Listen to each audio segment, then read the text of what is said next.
Hello guys, I'm now sitting at the bank of the river Padma. It's a tributary of the river Padma. And I'm now sitting at the rooftop of a very big boat. In past, it is used to carry sand from distant place.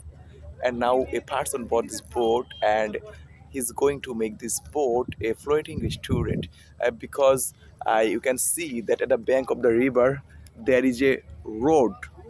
Okay, and the local people of Chorbandrashon, they come here to unwind themselves in the afternoon. So as the crowd has already gone, okay, because it's almost evening and you can see that darkness is going to cover.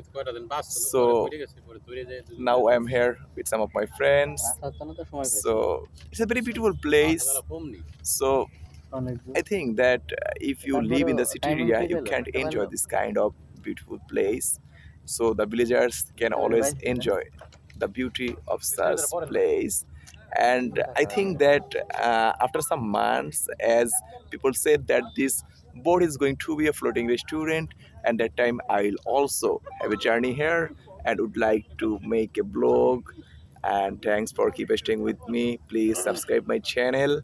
And now I'm going to show you my two brothers who is with me. One is Mr. Rubel and he's now scrolling through Facebook. Another is Mr. Salauddin. Uh, he's the owner of a shop. He's the owner of the medicine shop Bye Bye Clary. So please, if you guys are in Chorbotashan, then you can buy medicine for his shop. Goodbye. Take care.